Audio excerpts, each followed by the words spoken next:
Hello and नमस्कार। कैसे हैं फ्यूचर चार्टर्ड अकाउंटेंट्स। स्वागत है आपका आपके अपने चैनल एजुकेटिंग मासेस में। Explained easy with me CA Neha. जब आप सब लोग जानते हैं कि हमारे इंस्टीट्यूट ने नवंबर 20 डेट शीट निकाल दी है and most probably exams postpone नहीं होंगे। तो if you want to pass with flying colours you need to work hard and you need to subscribe my channel. Please subscribe Educating Masses, share it and like it so that you becoming a CA is an easy task for you. I know मेहनत बहुत लगती है पर मेरे lectures देखकर I hope आपको help मिल रही हो। तो सब्सक्राइब कर लीजिए। जैसे ही नई वीडियो अपलोड होगी वैसे ही आपको नोटिफिकेशन आ जाएगा। सब्सक्राइब कीजिए, बेल नोटिफिकेशन पे क्लिक कीजिए और उसमें ऑल पे जाके क्लिक कीजिए। तो इससे पहले हम शुरू करें आज का लेक्चर, पहले के लेक्चर्स की जो भी लिंक्स हैं वो मैं आपके अपने डिस्क्रिप्शन बॉक्स में इस वीडियो में डाल दूँगी ताकि आप लोगों को बिल्कुल भी दिक्कत ना हो। हम अभी बिज़नेस लॉ कर रहे हैं CA फाउंडेशन वाले बच्चों के लिए और इससे पहले हम काफ़ी सारे लेक्चर्स कर चुके हैं। चैप्टर 1 करें इंडियन कॉन्ट्रैक्ट एक्ट 1872। तो उसके बहुत सारे मतलब ऑफ़र एक्सेप्टेंस वगैरह टॉपिक्स मैं करवा चुकी हूँ, काफ़ी सारे topics. Contract, types of contract, तो उन सब का लिंक मैं डिस्क्रिप्शन बॉक्स में डाल दूँगी। दैट वुड बी ईजी कि आप एक तरह से कर लेंगे। छोटे छोटे लेक्चर्स हैं, ज़्यादा बड़े नहीं हैं।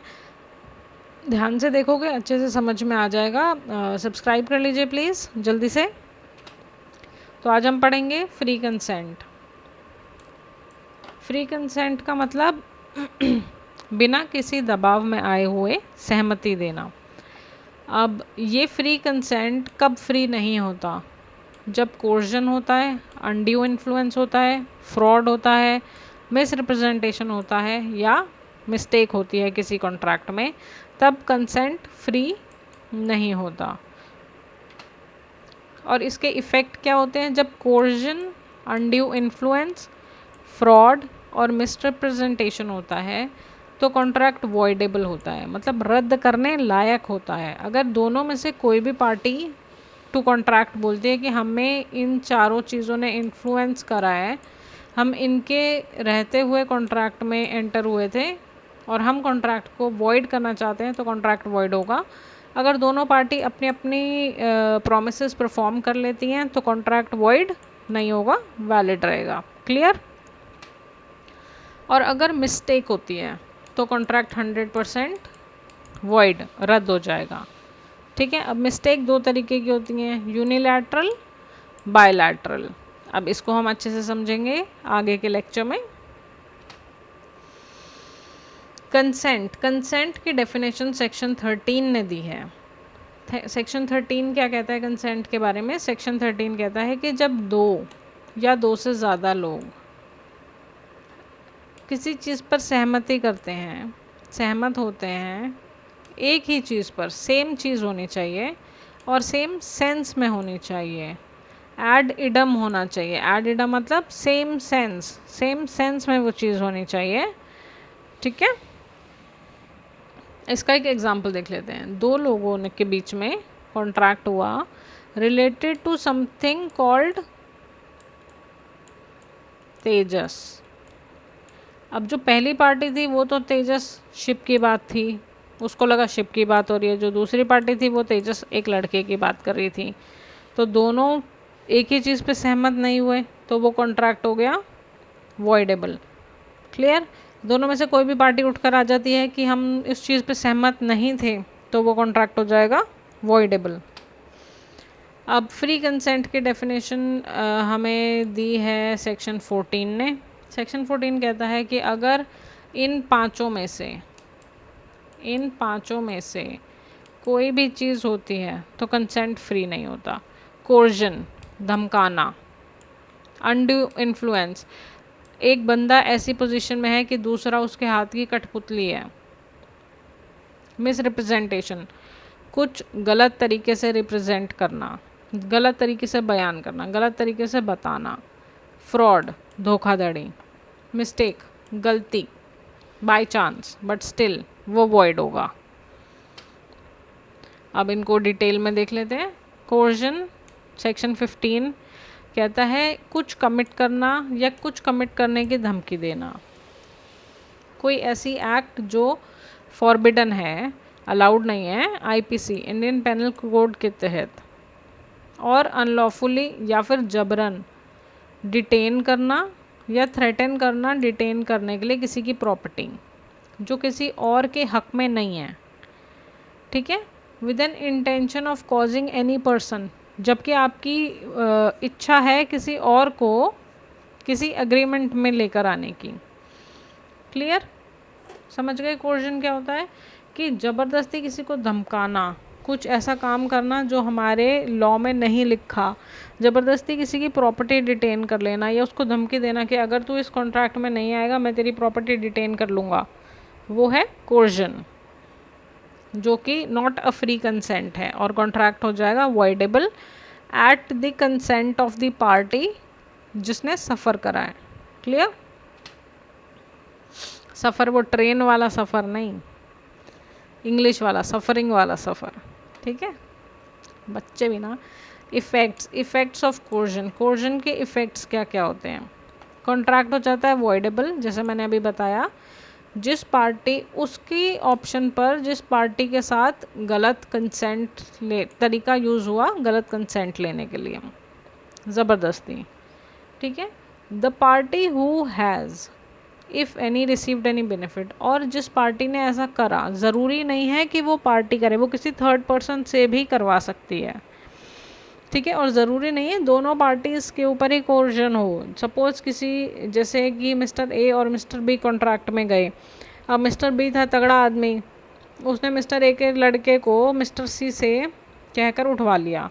अब दोनों में से किसी पर भी इम्पैक्ट नहीं हुआ, बट मिस्टर ए के लड़के पर इम्पैक्ट हुआ, तो वो भी कोर्जन है। ज़रूरी नहीं है पार्टीज ही करें, तीसरा और चौथा इंसान भी अगर इन्वॉल्व होगा तो भी वो कोर्जन माना जाएगा और कॉन्ट्रैक्ट वॉइडेबल होगा। क्लियर? चलिए कहाँ थे हम? Party who has if any received any benefit from the void contract. अब दोनों में से किसी भी पार्टी को अगर उस कॉन्ट्रैक्ट पर कोई बेनिफिट हुआ है तो वो वापस करेगा दी अदर पार्टी को जिससे वो बेनिफिट हुआ है। अब इसका एग्जांपल देख लेते हैं। एक सपोज़ एक हस्बैंड वाइफ हैं, हस्बैंड सुसाइड करने की धमकी देता है, ठीक है, सुसाइड करने की धमकी देता है कि मैं तो सुसाइड कर लूँगा अगर तुम मेरे लिए रिलीज़ डेट पे साइन नहीं करोगे। तो माँ और बच्चा, हस्बैंड, वाइफ एंड सन डर के मारे इसकी रिलीज़ डेट पर साइन कर देते हैं। तो this is not a free consent. Okay, ये धमकी दी उसने कि मैं सुसाइड कर लूँगा, तो ये कोर्जन है। अब देख लेते हैं next, undue influence. Undue influence section 16 के अंडर है। सेक्शन 16 क्या कहता है? सेक्शन 16 कहता है कॉन्ट्रैक्ट को कहा जाएगा इंड्यूस्ड बाय अनड्यू इन्फ्लुएंस जब कोई रिश्ता इतना सबसिस्टिंग होगा दोनों पार्टीज़ के बीच में कि एक पार्टी इस पोजीशन में होगी कि वो दूसरे का विल डोमिनेट कर ले, दूसरे की इच्छा पर अपना हुकूमत चलाए और अपनी पोजीशन का इस्तेमाल करे अनफेयर एडवांटेज के लिए, तो उसको कहेंगे अनड्यू इन्फ्लुएंस। अब डोमिनेंट पोजीशन कब होगी, अपनी हुकूमत कब चलेगी? जब उसकी रियल अथॉरिटी होगी। Father can dominate his son.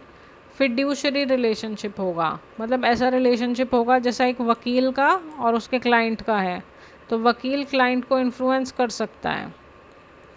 या फिर कोई ऐसा कॉन्ट्रैक्ट होगा उस इंसान के साथ जिसकी मेंटल कैपेसिटी, दिमागी रूप से वो या तो टेम्परेरीली या तो पूरी परमानेंटली अफेक्टेड है, एज की वजह से, इलनेस की वजह से, मेडिकेशन की वजह से मेंटल डिस्ट्रेस है उसको। तो डॉक्टर जो होते हैं वो इस पोजीशन में होते हैं, डोमिनेटिंग पोजीशन में होते हैं कि अपने पेशेंट का विल चेंज कर सकें। इसका एक एग्जांपल देख लेते हैं। एक फादर थे जिनके सन का नाम था बी। अब मिस्टर ए ने अपने बेटे को माइनॉरिटी में, जब वो माइनर था, कुछ रुपए एडवांस दे दिए। अब क्या हुआ, कुछ टाइम बाद जो बी था वो मेजर हो गया, बड़ा हो गया। अब जब बी बड़ा हो गया तो इनके पिताजी ने क्या किया, इनके पिताजी ने इनको बोला कि आप मुझे जो मैंने आपको पैसे दिए थे उसके डबल पैसे दो और यहाँ पे प्रॉमिसरी नोट है, इस पे साइन करो। तो अब फादर ऐसी पोजीशन में है कि वो अपने सन को डोमिनेट करके उनसे एक्स्ट्रा मनी एक्सट्रैक्ट कर रहे हैं। So this is undue influence. Clear? Next देख लेते हैं। Power to set aside contract induced by undue influences हमें देता है सेक्शन 19A। सेक्शन 19A हमको पावर देता है कि कोई भी ऐसा कॉन्ट्रैक्ट जो अनड्यू इन्फ्लुएंस की वजह से हुआ है उसको हम सेट असाइड, रद्द कर सकें। ठीक है? अब वो जो कॉन्ट्रैक्ट होता है वो वॉइडेबल होता है at the option of party whose consent was so caused. जिस पार्टी का ऐसे कंसेंट लिया है अनड्यू इन्फ्लुएंस दिखाकर, अगर वो कहता है कि उसको कॉन्ट्रैक्ट रद्द करना है तो कॉन्ट्रैक्ट रद्द हो जाएगा, सिर्फ उसी के कहने पे, दूसरी वाली पार्टी के कहने पे नहीं। ठीक है? इसका एग्जाम्पल देख लेते हैं। जल्दी से सब्सक्राइब कर लो बच्चों, ताकि आप लोग एग्ज़ाम्स में बहुत अच्छे तरीके से पास हो जाओ। अब इसका एग्जाम्पल देख लेते हैं। टीचर अपने स्टूडेंट को कहती है कि अपनी गाड़ी ले ले। टीचर अपने स्टूडेंट को कहती है कि तूने जो नई गाड़ी ली है वो तो मेरे को बहुत ही कम प्राइस में बेच दे, अगर तेरे को एग्ज़ाम्स में ज़्यादा मार्क्स चाहिए तो। ठीक है? अब टीचर का अनड्यू इन्फ्लुएंस है बच्चे के ऊपर। बच्चा क्या करता है कि वो गाड़ी उसको कम पैसों में बेच देता है। अब यहाँ पे आते हैं बच्चे के फादर साहब। फादर साहब कहते हैं कि इसको परसूड करते हैं कि मैडम पर कर दो जी केस, सू कर दो। तो जब बच्चा मैडम को सू करता है तो ये कौन सा वो बना, कौन सा उसके अंडर सू करेगा, वो सू करेगा under undue influences. Clear? Next देख लेते हैं फ्रॉड, सेक्शन 17। अब फ्रॉड में क्या होता है, फ्रॉड के अंदर फ्रॉड इंक्लूड्स कि हम सजेशन दे रहे हैं किसी फैक्ट का जो एक्चुअली में फैक्ट है नहीं। ठीक है? और हम जिसको सजेशन दे रहे हैं उसको तो नहीं पता, पर हमको पता है कि ये झूठ है। एक बात हो गई ये फ्रॉड में कि हम किसी को झूठा सच्चाई बता रहे हैं। झूठी सच्चाई का मतलब कि हम फॉर एग्ज़ाम्पल ए कहता है बी को कि ये कुर्सी पे बैठ जाओ, ये ठीक है, टूटी हुई नहीं हुई, टूटी नहीं हुई, जबकि एक्चुअली वो कुर्सी टूटी हुई है। तो ए कोशिश कर रहा है बी को सजेस्ट करने की वो सच्चाई जो एक्चुअली में झूठ है। क्लियर? सेकंड है एक्टिव कंसीलमेंट ऑफ फैक्ट। अब मुझे पता है कि कोई चीज़ नहीं है या है, पर मैं दूसरे को उसका ऑपोजिट बिलीव करवाऊंगी, मैं जो सच्चाई है उसको छुपा लूँगी। जैसे कि ए ने बी को बोला कि कुर्सी टूटी हुई नहीं है, बट एक्चुअली ए को पता है कि कुर्सी टूटी हुई है, तो इसलिए ए ने सच्चाई को कंसील कर लिया, छुपा लिया। क्लियर? नेक्स्ट है promise made without intention of performance. अब किसी ने प्रॉमिस कर दिया, सपोज एक्स ने वाई को प्रॉमिस कर दिया कि मैं तेरे को गाड़ी चलाना सिखा दूंगा, पर वो चाहता नहीं है, ना वो उसको पूरा करेगा, तो that is fraud. Any act fitted to deceive, कोई भी ऐसी एक्ट जो दूसरे को धोखा दे वो होता है fraud. Any act or omission which law specifically declares to be fraudulent, कोई भी लॉ किसी भी चीज़ को या किसी भी एक्ट को करने से या ना करने से अगर उसको बोलती है कि ये फ्रॉड है तो वो फ्रॉड है। क्लियर? तो 5-6 चीज़ें आती हैं फ्रॉड के अंदर। फैक्ट, गलत फैक्ट बताना, सच्चाई छुपाना, प्रॉमिस करना जो आप पूरा नहीं करोगे, किसी को धोखा देना किसी भी तरीके से, कोई भी ऐसी एक्ट या ओमिशन जो लॉ ने अनलॉफुल या फ्रॉडुलेंट डिक्लेयर करा हुआ है। क्लियर। अब फ्रॉड का देख लेते हैं। एक चीज़ और है कि अगर कोई कॉन्ट्रैक्ट में है और उसने कोई जवाब ही नहीं दिया, वो साइलेंट हो गया, तो mayor silence is not fraud. Mayor silence, सिर्फ चुप्पी लगा देना, फ्रॉड नहीं है। इसका केस लॉ है वर्ड वर्सेस हॉब्स 1878। मैंने हमेशा कहा है बिजनेस लॉ के पेपर में, जब भी आप कोई केस लॉ रेफ़र करेंगे तो आपको पूरे पूरे नंबर मिलेंगे। ओके, ये देख लेते हैं क्या था ये केस लॉ। हॉब्स ने वर्ड को कुछ पिग्स बेचे, जिन हॉब्स को पता था कि पिग्स को फीवर है, पर उसने ये चीज़ डिस्क्लोज़ नहीं करी डब्ल्यू को, तो ये कॉन्ट्रैक्ट वॉइडेबल नहीं है। ठीक है, वॉइडेबल नहीं है क्योंकि वो चुप रहा। क्योंकि अगर ये पूछ लेता कि क्या पिग्स ठीक कंडीशन में है और ये झूठ बोल देता कि हाँ हाँ ठीक कंडीशन में, जबकि इसको पता था कि फीवर है, तो वो कंसीलमेंट ऑफ फैक्ट हो जाता। बट इसने पूछा नहीं और इसने बताया नहीं, तो इसीलिए ये वैलिड कॉन्ट्रैक्ट हो गया। अब साइलेंस फ्रॉड कब कब होता है? साइलेंस फ्रॉड होता है जब आपको बोलने की आपकी ड्यूटी है। एग्जाम्पल है इसका कॉन्ट्रैक्ट ऑफ उबररिम फिडाई, ठीक है, जिसमें उबररिम फिडाई मतलब अटमोस्ट फेथ, बहुत विश्वास है आप पर और आप बोल ही नहीं रहे और साइलेंट हो गए हो, तो वो फ्रॉड होगा। और उबरमी फरडाई के अंडर आती है fiduciary relationship, solicitor and client, lawyer and client, contracts of insurance, insurance में आपको हमेशा सच बोलना है, बिल्कुल सच्चाई के साथ, कॉन्ट्रैक्ट ऑफ मैरिज, बिल्कुल सच्चाई के साथ शादी करनी है, कॉन्ट्रैक्ट ऑफ फैमिली सेटलमेंट, बिल्कुल सच्चाई होनी चाहिए, यहाँ पे अगर आप चुप रहेंगे तो वो फ्रॉड होगा। शेयर अलॉटमेंट कॉन्ट्रैक्ट, यहाँ पे भी अगर आप चुप रहेंगे तो वो फ्रॉड होगा।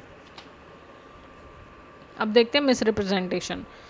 Misrepresentation section 18, this includes statement of fact which is false. Misrepresentation के अंदर आती है वो स्टेटमेंट्स जो कि गलत हैं और मिसरिप्रेजेंट करती हैं, और मेकर जो बोल रहा है, वो स्टेटमेंट्स दे रहा है, वो दूसरे को ये बिलीव करवा देता है कि वो सच है, जबकि उसके पास उस चीज़ की कोई इन्फॉर्मेशन ही नहीं होती। ठीक है, मतलब कि वो कुछ ऐसी स्टेटमेंट बोल देता है जो या तो उसको पता है या तो उसको नहीं पता, मगर वो दूसरे बंदे को ऐसा बिलीव करवा देता है कि जो वो बोल रहा है वो सच है। That is misrepresentation. नेक्स्ट है when there is breach of duty by a person without any intention to deceive which brings an advantage to him. अब उसने कोई ऐसा काम करने से मना कर दिया या छोड़ दिया जिसकी वजह बिना इंटेंशन के, उसका ऐसा इच्छा नहीं थी बट उसने ऐसा कर दिया, बिना इंटेंशन के उसने ऐसा काम छोड़ दिया, तो जो कि उसको एडवांटेज मिल गई उस चीज़ की, तो दैट इज़ मिसरिप्रेजेंटेशन, चाहे जाने चाहे अनजाने। नेक्स्ट है जब कोई पार्टी जानबूझ के जब कोई पार्टी अनजाने में और भोलेपन में दूसरी पार्टी के साथ अग्रीमेंट कर लेती है बट उसके अंदर सब्जेक्ट मैटर में मिस्टेक होती है, तो वो एक्चुअली में मिसरिप्रेजेंटेशन मानी जाएगी और वॉइडेबल होगा contract at the wish of the aggrieved party. तो अब इसका एग्जांपल देख लेते हैं। ए ने बी को बोला कि तू मेरी मोटरसाइकिल ख़रीद ले, bye my motor bike, it is in excellent condition. ठीक है, जबकि बाइक ए ने कहीं चेक नहीं कराई, इसको नहीं पता इंजन कैसा है कि नहीं है, ठीक है, बट इसने बी को बोला कि मेरी बाइक बहुत अच्छी कंडीशन में है, एक्सीलेंट कंडीशन में है, इसको ख़रीद ले तू।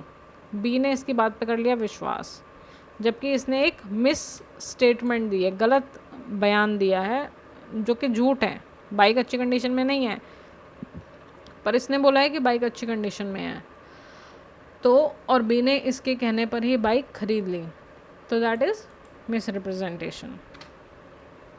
अब आते हैं मिस्टेक पे, most important and the lengthiest. Mistake होती है दो तरीके से, या तो लॉ में मिस्टेक हो गई या तो फैक्ट्स में मिस्टेक हो गई। अब लॉ में हुई तो या तो इंडियन लॉ में हुई या तो फॉरेन लॉ में हुई, और फैक्ट में हुई तो बाइलैटरल हुई या यूनिलैटरल हुई। इसको देख लेते हैं। मिस्टेक या तो अनजाने में हुई या फिर कोई गलती हो गई मानने में, जिसकी वजह से जो पार्टी थी जिसने मिसअंडरस्टैंड करा था दूसरे को, ठीक है, या तो भोलेपन में हो गई या गलती से हो गई, बिलीफ हो गया कि जो चीज़ जैसी नहीं थी वो दोनों पार्टी ने या तो वैसी ही मान ली या दोनों में से एक पार्टी ने वैसी मान ली। अब बाइलैटरल होता है जब दोनों पार्टीज़ मिस्टेक में होती हैं, और यूनिलैटरल होता है जब सिर्फ एक पार्टी मिस्टेक में होती है। बाइलैटरल इसको भी नहीं पता इसको भी नहीं पता, ये कुछ और ही समझ गई ये कुछ और ही समझ गया, दोनों को भूल लग गई, तो इसलिए कॉन्ट्रैक्ट वॉइड ही होगा, वॉइडेबल नहीं। इसको भूल लग गई, इसको नहीं पता, ये गलत समझ गया, इसको पता था, तभी भी वॉइड होगा। जब दोनों को भूल लग गई तो बाइलैटरल, जब एक को भूल लग गई तो यूनिलैटरल। भूल हो गई, ठीक है। और मिस्टेक में क्या है, मिस्टेक अगर इंडियन लॉ की वजह से हुई है तो आप इसको कॉन्ट्रैक्ट वॉइड नहीं कर सकते, क्योंकि अगर आप इंडिया के ही हो तो आप ये नहीं कह सकते कि मेरे को तो जी अपनी कंट्री की लॉ नहीं पता, अपनी कंट्री का ही कानून नहीं पता मेरे को, ऐसा नहीं होता, तो ये गलत है। आपको इसके उसमें तो कॉन्ट्रैक्ट वॉइड होने से रहा। और अगर आप फॉरेन लॉ के लिए ये एक्सक्यूज़ देते हो तो ये फिर भी माना जाएगा और इसको as a mistake of fact consider करा जाएगा। अब मिस्टेक ऑफ फैक्ट क्या होती है, जब कॉन्ट्रैक्टिंग पार्टीज मिसअंडरस्टैंड कर लेती हैं एक दूसरे को, और उनका जो पर्पस होता है वो क्रॉस पर्पस होता है, दोनों को ही कुछ ना कुछ एक्ट परफॉर्म करनी होती है, और वो मिस्टेक होती है बायलैटरल दोनों की तरफ से भूल होनी चाहिए, तब वो मिस्टेक ऑफ फैक्ट होती है। इसका एग्जाम्पल देख लेते हैं, और कॉन्ट्रैक्ट हो जाता है वॉइड। एग्जाम्पल देख लेते हैं। ए ने बी को बोला मेरी गाड़ी खरीद ले, पुरानी नहीं बोला, बस मेरी गाड़ी खरीद ले। अब बी को लगा कि ए के पास सिर्फ नई गाड़ी है, पुरानी गाड़ी तो है ही नहीं, जबकि ए ने बोला था मेरी पुरानी गाड़ी खरीद ले। तो अब ये तो कुछ और ही सोच रहा है और ये कुछ और ही सोच रहा है, तो सब्जेक्ट ही डिफरेंट हो गया दोनों का, तो it is a void contract, this is mistake of fact. ठीक है, आज के लिए इतना ही। Thanks for watching. Please subscribe कर लीजिए, लाइक करिए वीडियो अगर अच्छी लगे, डिसलाइक करिए अगर अच्छी नहीं लगे, शेयर करिए, अपना तो भला करिए औरों का भी भला करिए। Thanks for watching, God bless you. जल्दी से आप लोग सीए बन जाएं। प्लीज़ सब्सक्राइब, जल्दी से सब्सक्राइब कर दो, और बेल आइकन आ रहा है वहाँ पे क्लिक करके ऑल पे जाके क्लिक कर दो। Thank you, bye bye.